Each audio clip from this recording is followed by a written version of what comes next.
Hello, welcome to the Lenny Zakin Fund's Untold Stories. My name is Natanya Craig-Okendo, and I am the Executive Director of the Boston Women's Fund.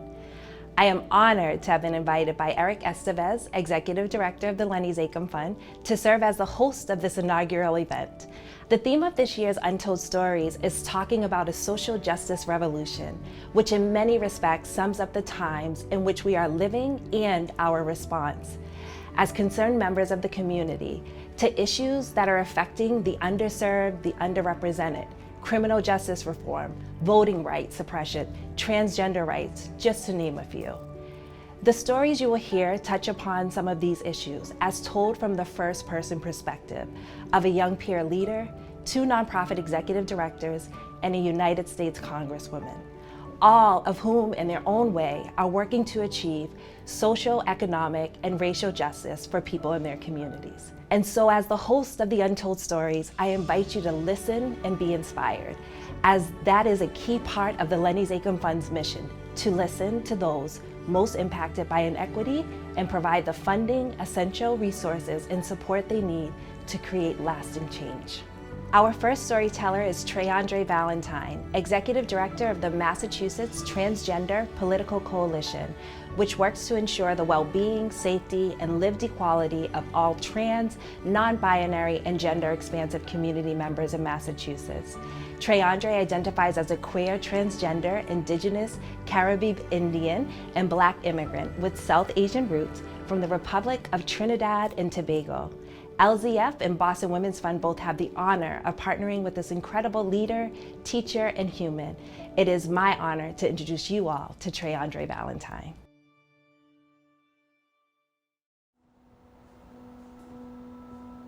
MTPC is one of the oldest, if not the oldest, advocacy organization that is by trans, for trans, led by trans people in the nation. And so it is important to know not only how far we've come, but actually where we've come from. We got started in 2001, where there were a group of trans and non-binary folks who were coming together and really was like, we need to change things for Massachusetts, for our community.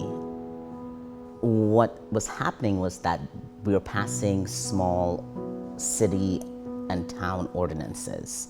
MTPC was sort of the architects to bring the first legislative bill about trans equal rights.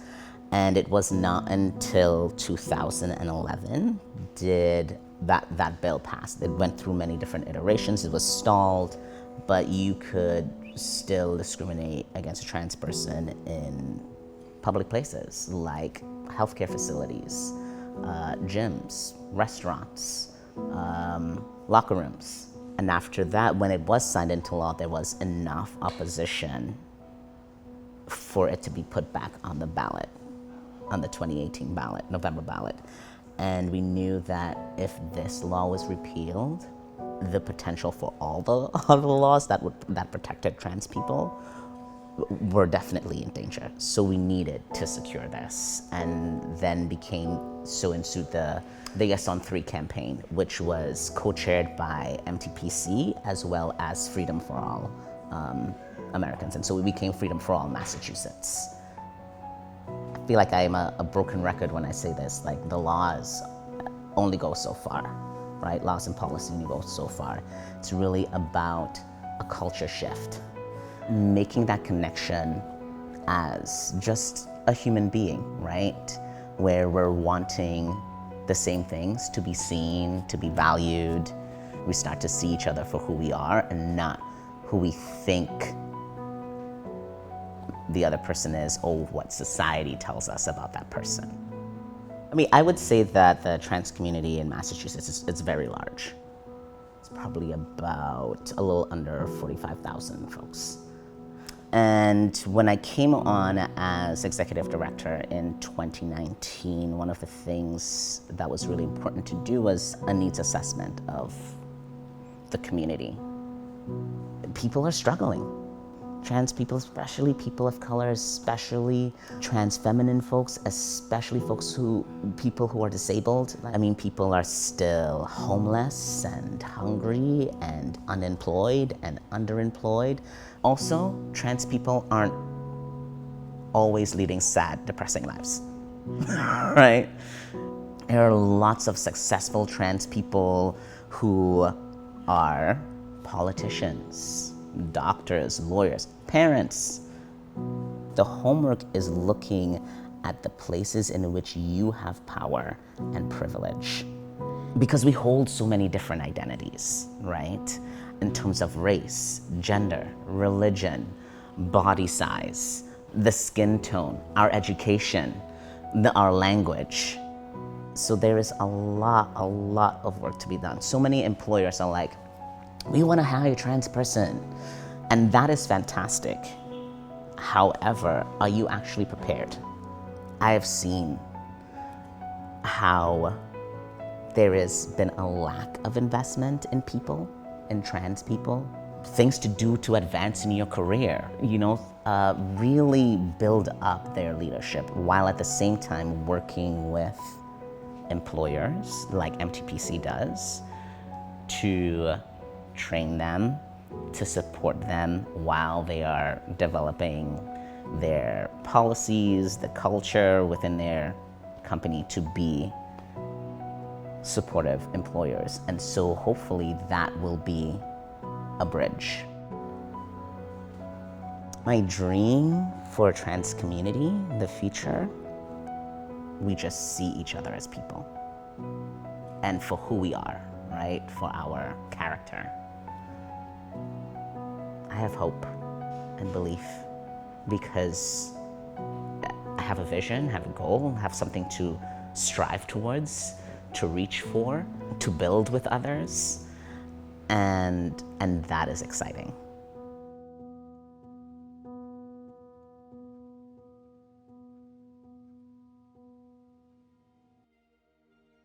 Our next speaker is Nasa Franklin, a peer leader with the Chica Project. For those of you unfamiliar with the Chica Project, it is a strength-based leadership program rooted in cultural competency that provides mentoring and career and college coaching to young Latinas and women of color in Boston and other communities throughout Massachusetts. Nasa was selected by Chica Project's Executive Director, Erica Rodriguez, to share her heartwarming story about how her participation in the Chica Project has enabled her to step out of her comfort zone, to find her voice, to fully embrace and celebrate her Haitian cultural heritage and beauty, and become a compassionate leader and caregiver to others. This is Nasa's story.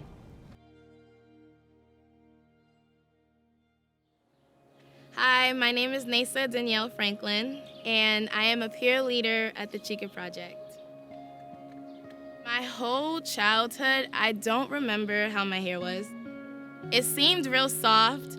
I guess I was really tender-headed when I was 8th grade. In my first communion, there's this tradition to do your hair, curl your hair, straighten your hair, and that's exactly what my mother did. She curled my hair, and it looked nice until it ruined my hair. So then my hair started falling out. During that period of time, I was really shy. I wasn't really open. I was private. In school, there wouldn't be a safe place where I'd wanna tell what I'm feeling. I wasn't really comfortable with expressing why I'm Haitian because of stereotypes that people would throw. So I just held everything inside. So then when Chica Project came, I was one of the females that they chose to start off the group in the school. Honestly, just hearing what others had to say in the safe space made me feel like, okay, it's not just me. I'm not the only one going through something. With the Haitians and Latinas that are there, oh my God, we have so much in common that we go through different ways. The way that we sleep with our hair at night, we wrap it, and then it's there's different ways of saying everything and the way that we do our hair. But I didn't know if my hair would be as nappy, if it would be able to handle it, if I wouldn't be. So I just stepped out of my comfort zone and I just did it. I went for a try, and now I love my hair. At that moment, I'm blessed that the Chica Project was with me and that I trusted them and that they gave me the comfort to let them know like my stories, what I've been going through. With them helping me find my identity and what I want to do in life, it made me realize that I'm worth more. I'm more independent. I'm more loving. I'm more understanding. I'm more forgiving, which is a trait or an adjective that I never thought I would be able to gain again. The more and more I learn about myself, the more and more I want to express to others and teach others. Like, I don't want to hold it in anymore. Whatever life throws at me, I'm ready.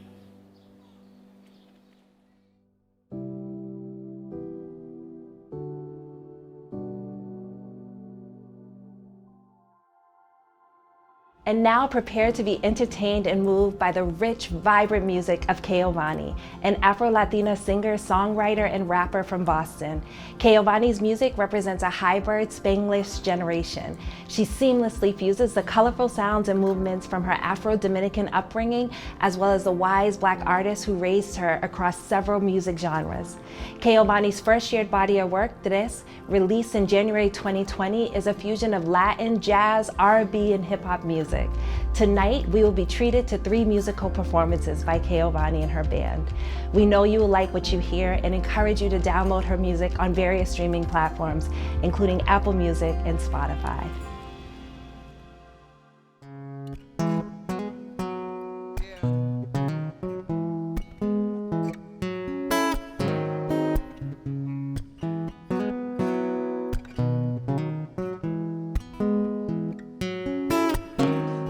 Yeah. 3 days, no sleep, trying to write an outro. Up late, putting lyrics in my notes and singing voice memos. Gotta let this ish go for my brain implodes.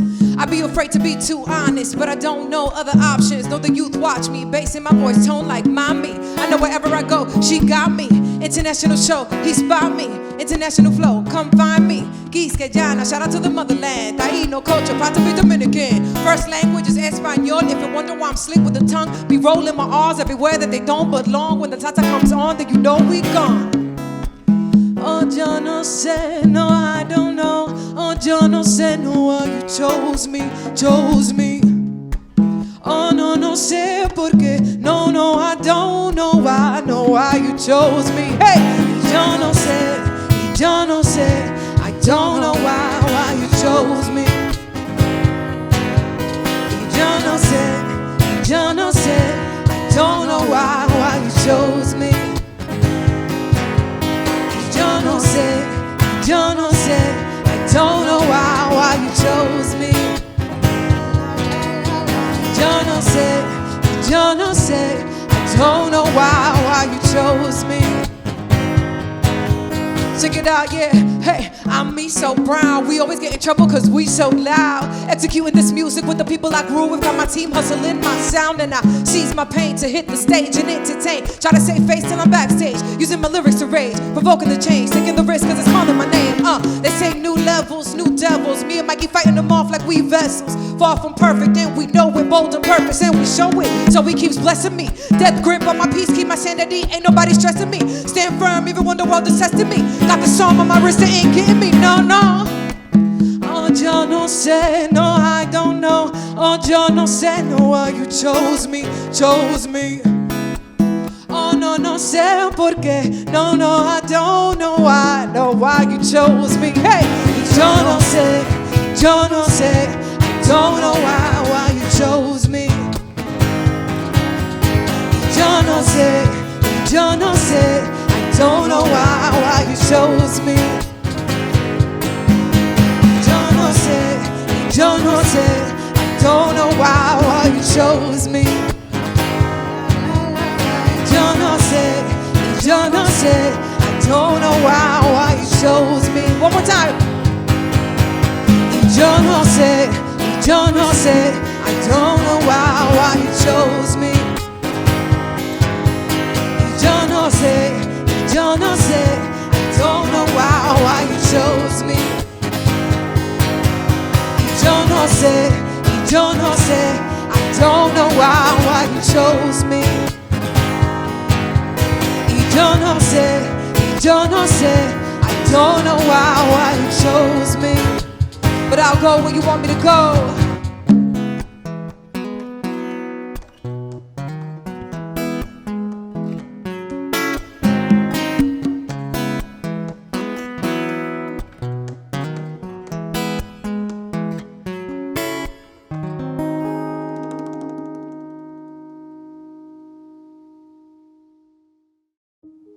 Hi, I'm Eric Esteves, Executive Director of the Lenny Zakem Fund. When describing the fund to someone who's unfamiliar with our work, I start by explaining that the fund focuses on grassroots organizations who are below the radar, which we define as organizations who are small, community-centered, and with annual budgets under $350,000. These organizations are often in the nascent stage of their development and not visible to other individual or institutional funders. A grant from the Lenny Zakem Fund is often the first step taken by many grassroots leaders who are looking for an opportunity to turn a vision into a sustainable reality. And in many respects, what you'll hear in these untold stories are examples of both how people's visions did in fact become reality and how others' lives have been positively impacted as a result. This was our founder's vision for the fund. It was Lenny's belief that they, grassroots organizations and leaders, have the will. They have the creativity, but simply lack the means. And the Zakem Fund could help provide those means. Since 1995, the fund has given grassroots organizations throughout the state these means in the form of both grants and technical assistance in support of the work in 7 different funding areas, such as housing and economic security, youth development and education, civil and human rights, health, wellness, immigration, and violence prevention. Today, a grant from the Lenny Zakem Fund is considered a seal of approval by other grant-making organizations, funders, foundations, and individual philanthropists. We've also become a trusted ally of many local and regional funders through our participation in groups like the Social Justice Funders Network and the Solidarity Philanthropy Leadership Circle. Over the past 26 years, we've granted out nearly $10 million to more than 350 organizations. In 2020 alone, the fund awarded more than $1 million in a single year for the first time in its history. And so far this year, the fund has awarded nearly $800,000 to over 80 nonprofits between our annual grants program and our COVID-19 Emergent Response and Recovery Fund. As a 501c3 nonprofit and public charity, the Lenny Zakem Fund relies 100% on the generosity of others, like you, to be able to provide grassroots organizations the means they need to turn a vision into a sustainable reality. Please consider making a gift in support of the fund's work by visiting our website at thelennyzakemfund.org/donate. And thank you so much for being here.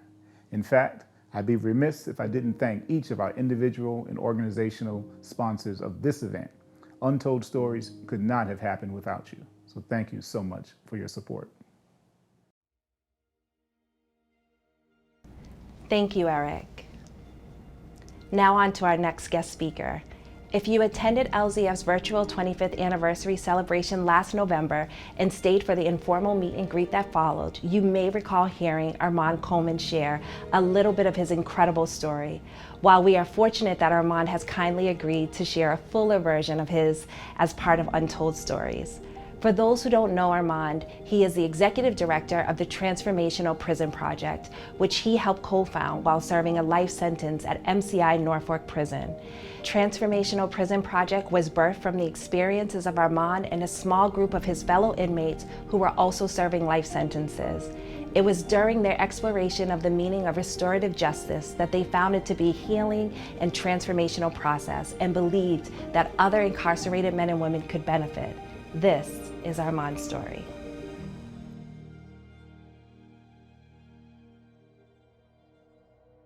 I would say for me, life growing up in New York, even though I didn't fully recognize it at the time, was very, very hard, right? It was basically like a 2.5 bedroom house with 13 of us lived in, so never enough food, never enough space, never enough anything. So that's my reality that I lived in back and forth for like the first 13 years of my life. I like to say, like I said, it was 13 of us living in a 2.5 bedroom apartment, and I shared a room with 4 of my uncles. 2 of them was like totally immersed in the street life. even when crack came out. So I had like a bird's eye view, as they say, to what they was doing. They stashed guns in our room, they packaged drugs in our room. So it's not like I learned something outside of my own household. It's kind of like I learned it like right there. So he had the idea that we would start an all-family drug block. So it'd be 5 of us. And my job was basically to run the drugs from our house to the block, which was like 3 blocks away from where we lived. And that was like literally my introduction. I would get paid like I was like 11 or 12 then. So I got paid $100 a day. That was a lot. That was a lot back then in the 80s, you know what I'm saying? Just get $100 a day. And I was at a point where I didn't believe that I was gonna live. Like I'm like 16, 17, 15. I didn't believe I was gonna live to be 21. So I had a mentality like, whatever, if I die today, I die today. If I kill today, I kill today. When I was like 6 years old, or probably 5 years old, we had this bright idea that we would build a clubhouse. My grandfather was a mason, so he had like a bunch of building materials in the backyard. So we had that bright idea that we was gonna make a clubhouse, and we brought all the materials that he had in the front and brought them to the front yard, and we like made like a little clubhouse. And when he came home, he wasn't like too pleased about it. So he ended up giving us all like a spanking and like a beating actually, and told us to go back to go put all the stuff back to where he got it from. And one of my uncles was still like very, he was smarting basically over the whipping. He didn't help put the stuff back. So what I did was I went and told my grandfather, like, listen, I'm doing all the work. Joe is not doing none of the work. And my grandfather got upset. He came outside, he gave him another whipping. So what happened, when I went back to go do the work, my uncle actually hit me in the back of the head with a brick. He hit me in the back of the head with a brick. And I had to go to the hospital, I had to get stitches. And what came about of that, not only was that bad enough, when my mother came to the hospital, I remember my mother was asking like, what happened? So I explained to her what happened. And I explained to her like, yeah, Uncle Joe hit me in the head with a brick because I told Grandpa them. And she said literally to me, like, oh, that's why you don't tattle. She said, that's why you don't tattle. Like in my mind, it was like, wow, that hurt more than the brick. Because I expected her to like comfort me, whatever, but she was like, no, you shouldn't have tattled. And the reason I relate that story, because when I fast forward to November 2nd, 1990, I was in a situation where a man who's only 18, I was 17, I looked upon him as a person who had actually snitched. And he actually snitched to somebody who was my uncle. And in my mind, I'm like, yo, why is he still out here? Like, why didn't he? I thought it was a logical thing to actually like do something to him for being a tattle, if you will, just to harp back to what my mother told me. And the irrational mindset that I was back then, the traumatic mindset I was in back then, I thought it was the logical thing to do was to hit somebody in the head, in this case with a bullet, for snitching. So, yeah. I did most of my time in maximum security prison. In 2013, I went to what's called a community prison. It's the only one in the state. It's called MCI Norfolk. I would say early 2010 or 11, that prison had like an influx of younger men. Like usually there's an older population there, but it had an influx of younger incarcerated persons. And a lot of them were gang involved, right? So a riot happened, and in that riot between rival gangs, the youngest member there, who was 18 years old, he had to be meta-flighted out. He almost died. So a group of men that came together and had to find something to help us better communicate with each other, better resolve issues, be able to create spaces, and restorative justice was the tool that we actually came together to use. So I'll be honest with you, like when I was incarcerated, I did 28 years in prison. I did 22 years in maximum security, over a decade in segregation. And all of my activities that I did for those 2 decades that kept me incarcerated, kept me in segregation, was all rooted in things that happened to me from my childhood that I was still living out. That's what made me get fully invested in restorative justice and realize I had to unpack everything that happened to me as a kid. I was given a sheet called the risk factors that youth encounter that could cause them to transition to criminality. And when I was filling out that sheet, I realized I filled out every single one. I filled out every single one except for 2. Having a parent die and being raped or sexually molested as a child. And I should have checked the sexual molestation or rape as a child, but I didn't have the courage to do it at that time. And then it was telling me that every one of these actions is something, as they say, it's a thing that led to a thing that leads to a thing. Once I realized that, I was like, oh snaps, I I got a lot of unpacking to do. I remember they sat me up and like, yo, they asked the question, who in this room is a victim? And I was like, I ain't no victim. And then when we started the process of our childhood and things that happened to, like, damn, I was a victim. Many things happened to me, you know what I'm saying? So, and the concept was that hurt people. Because I was so hurt, that's why I was able to hurt other people. But we also got the concept that heal people. Literally, like RJ created a safe space where you could go in and I could speak to, like, you know what? I was raped as a child. You know what? I was hit in the head. And I could cry and people could relate, people could affirm, and people could process me in a space where they had the same reality I had. Like I knew when I started doing that work that I would never be in a room again with 13 men, right, who actually all were committed for the same crime as I was. So literally they had the same background I had, the same issues I had, and could understand everything I went through.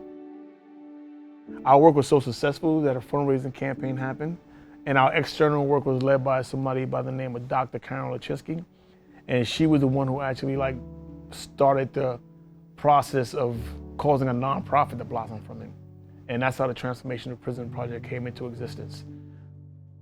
And the thing I loved about it the most, and what made me actually become involved in it, is that we sat at the table every day working with men inside and people outside to say how this was going to shape up.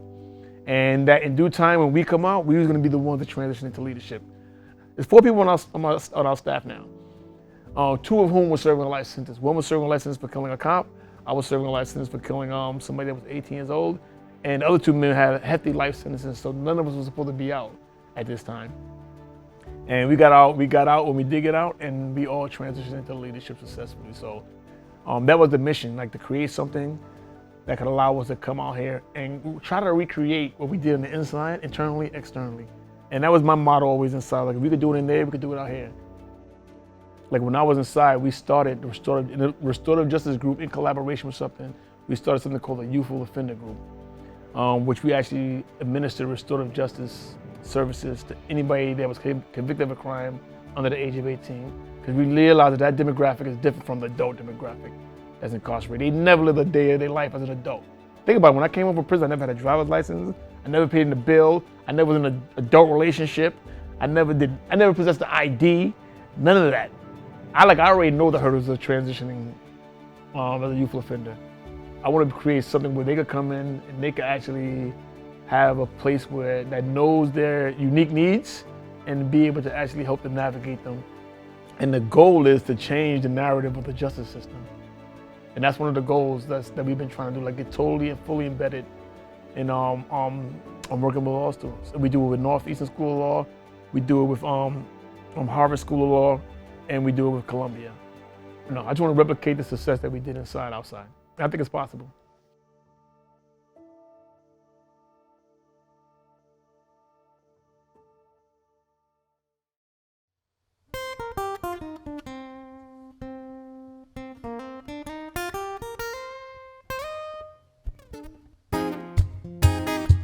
Praise be to the Most High. Blessings reign over my life. Oh, even when evil arrives, angels expose their disguise.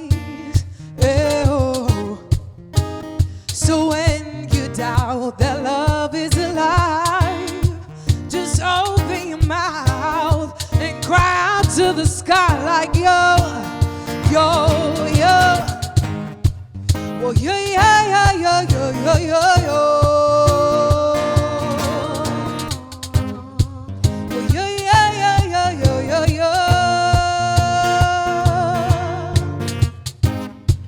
Well, yo, yo, yo, yo, yo, yo, yo.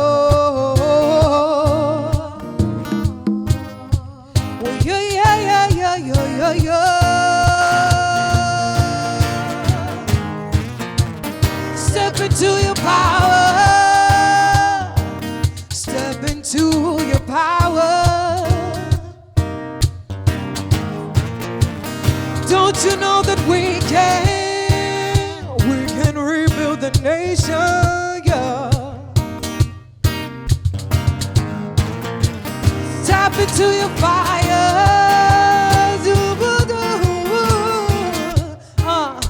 So I pray to God that they keep me where the light is, that they teach me what the right is, that I see myself the way they see me. My third eye vision be the guidance, discernment, never quiet, no. I said, I pray to God that they keep me where the light is, teach me what the right is, that I see myself the way they see me. My third eye vision be the guidance, discernment, never quiet, no.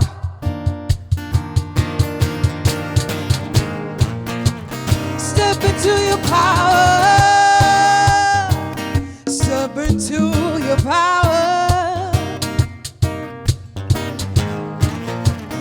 Don't you know the Queen came? He said we would do greater, yeah. Step into your fire.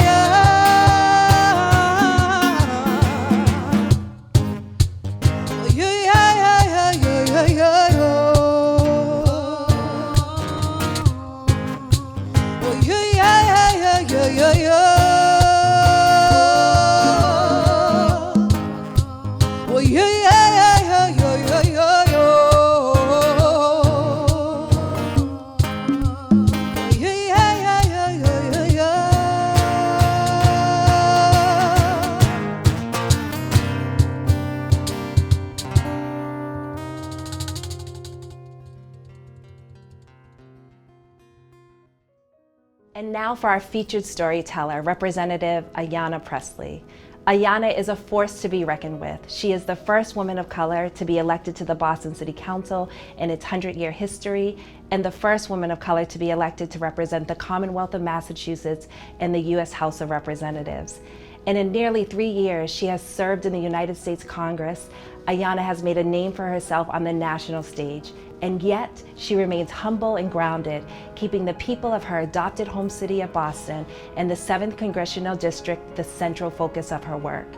Tonight, you will hear Ayanna's story of how her heart's work, as she describes it, of saving girls led her to run for a seat on the Boston City Council. And then Ayanna will share her thoughts on the Lenny Zakem Fund and why the work of LZF and their grassroots partners is so important, given everything we have witnessed and experienced over these past 5 years, but especially since this pandemic began over a year and a half ago.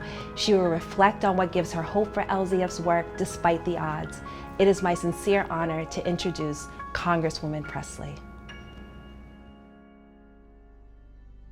My name is Ayanna Pressley, and I'm the Congresswoman representing the Massachusetts 7th Congressional District, which is most of the city of Boston, almost all of Cambridge, Somerville, Randolph, Everett, Chelsea, and 3 precincts in Milton. This is a district that is 53% people of color, 40% foreign-born, nearly 30% single-headed households.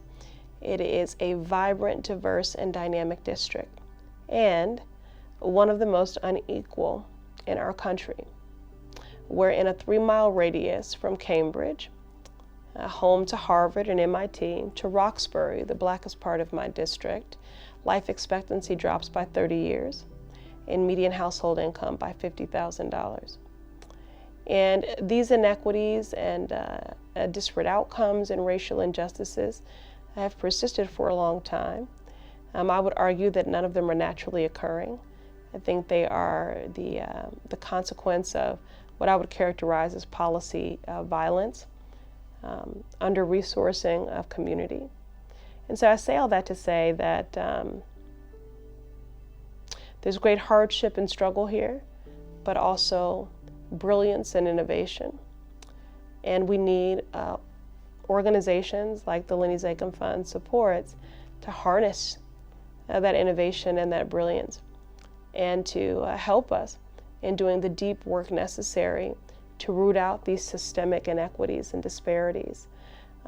They were not naturally occurring. They are the consequence and the result of, I think, very precise policy choices. And so I'm going to do my part in Washington because policy is my love language, to advance policies and to support budgets that change the legacy of this district from being one of the most unequal in the country to being a model for the country. but I need partners. I can't do it alone. And that's where the Lenny Zakem Fund and all of these incredible organizations come into play. I was an aide to Senator John Kerry for 11 years, and in that time I served and volunteered on numerous nonprofit boards, boards committed to diversifying the political pipeline, but my heart's work was everything that I was supporting or doing to support girls and their safety, development, health, and wellness. And so that was really my heart's work. And I had been approached by some voting rights activists about running for the at-large Boston City Council seat. They said, this is the year that a black woman will be elected to the City Council. And I said, that's great. And they said, it will be you. And I said, no, thank you. I really enjoyed being the person behind the person, found great purpose, meaning, and reward in being an aide. But after a lot of prayer and contemplation and discussion with my family, made the decision to run. And so, as is customary for any candidate, you have to seek out the counsel and advice of people, kiss some rings for some of the old guard, as it were, at least according to conventional wisdom. And so in one of those meetings, they asked me, which is a very fair and frequent question for any candidate, why are you running? And I said, I'm running because I want to save girls. Girls that don't even know they need saving.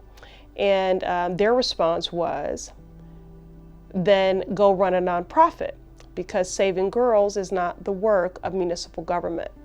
And of course I knew better and I knew differently, because in volunteering for these girls serving organizations, I would give as many young women, little girls as possible, my cell phone number. And they were calling me at all hours of the day and night. And I was doing everything that I could to keep my arms and my home open to them, but it wasn't sustainable.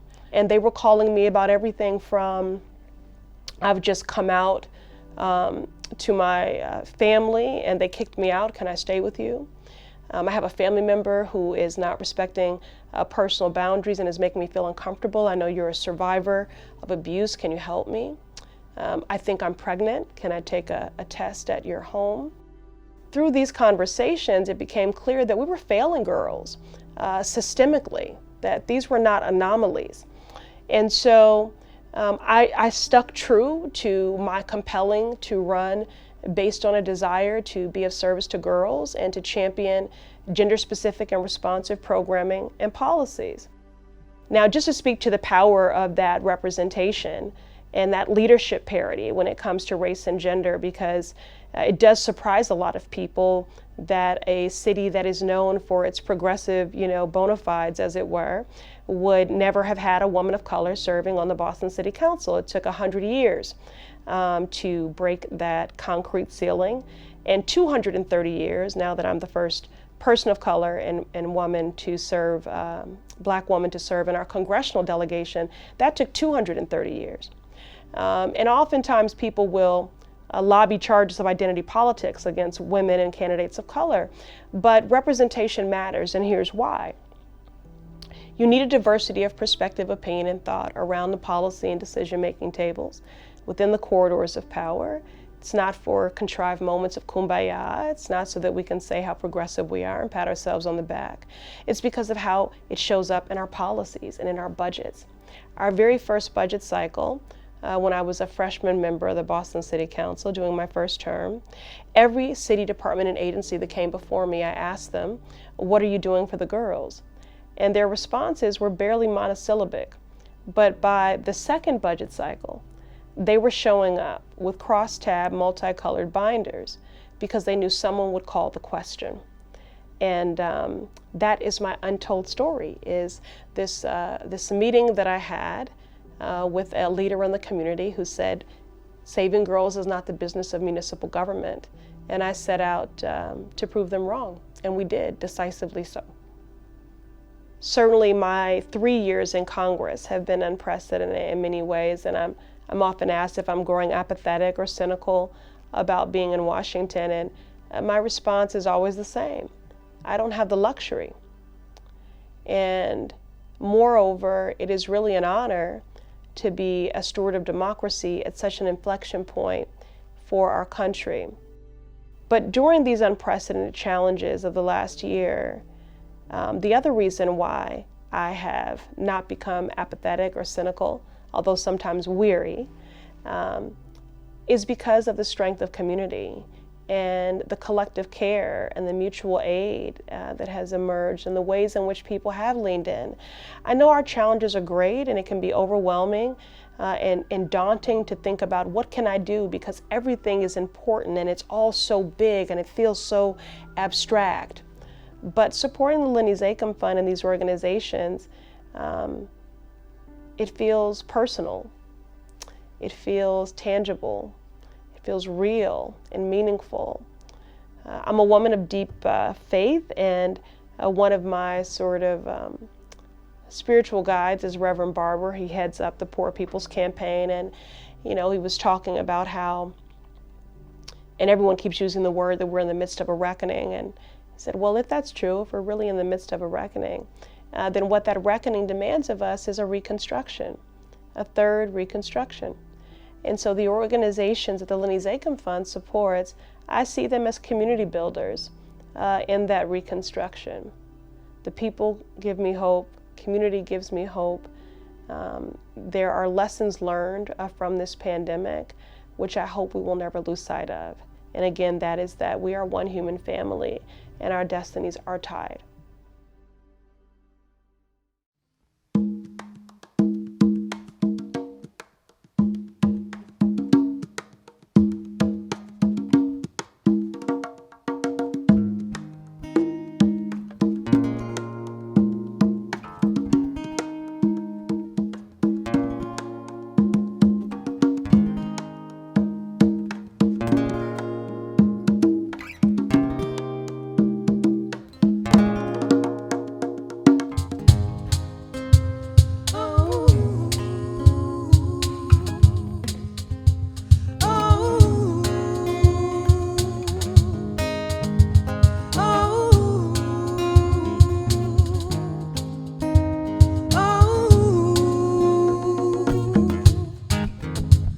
What does it really mean to be free?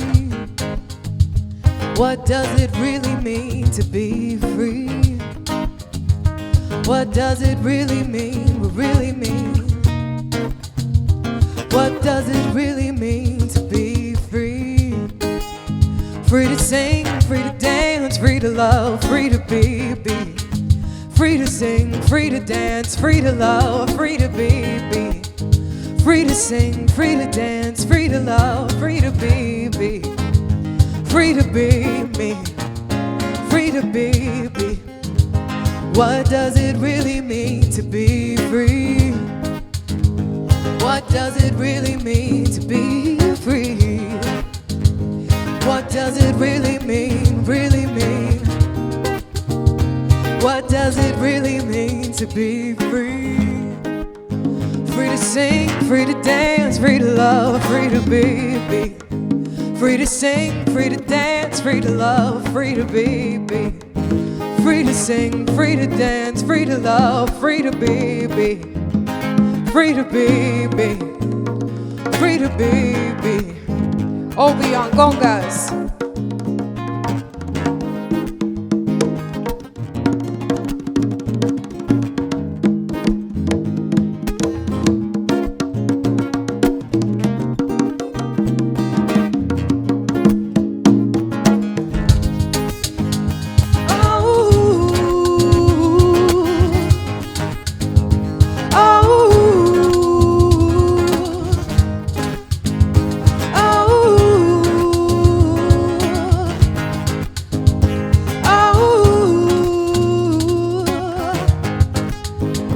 What does it really mean to be free? What does it really mean to be free? What does it really mean, yeah? What does it really mean to be free? Free to sing, free to dance, free to love, free to be. Free to sing, free to dance, free to love, free to be. Free to sing, free to dance, free to love, free to be, free to be, free to be. Oh, oh,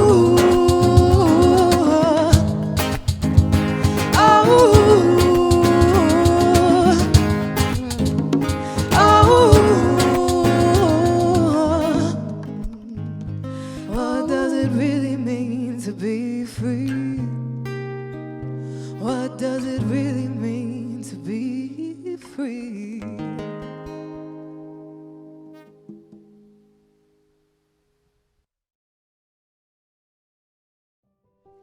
Wow, that was amazing. Thank you, Keavani, and your band for your beautiful music. It truly emphasizes the powerful and impactful stories we've heard this evening. Hello, I'm Susie Cates, Chair of the Lenny Zakem Fund's Board of Directors. And I'm Tim James, Vice Chair of the Fund. Susie and I would like to thank you for joining us for our inaugural Untold Stories event. I've had the honor of serving on LZF's board for the past 7 years. I was first drawn to the fund when I heard about their commitment to listening to the folks who are most impacted by inequity, racism, and lack of access.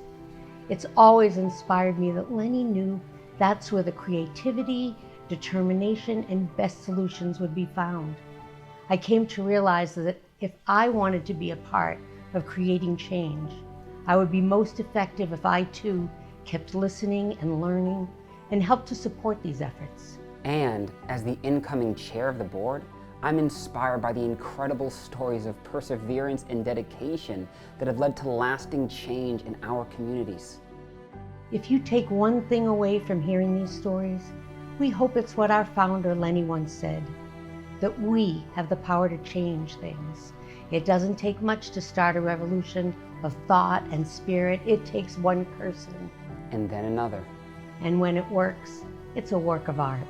We invite you to join the Lenny Zakem Fund in our ongoing revolution of thought and spirit.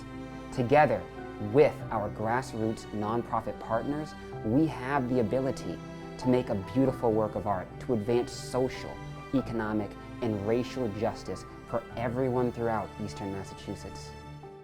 To make a donation or to learn how you can get involved with the fund, please visit thelennyzakemfund.org. We so appreciate your partnership. Thank you. Thank you. Thank you, Susie and Tim, and please count me in as a proud member of LZF's Revolution of Thought and Spirit. I hope that hearing these untold stories have sparked in you a similar desire to want to partner with the Lenny Zakem Fund to be part of the revolution, to help realize Lenny's vision, to help grassroots organizations who are looking for an opportunity to turn a vision into sustainable reality. Remember, it doesn't take much. It takes one person and then another. Join me, and then invite a friend to join you. Let's make a beautiful work of art together. Thank you.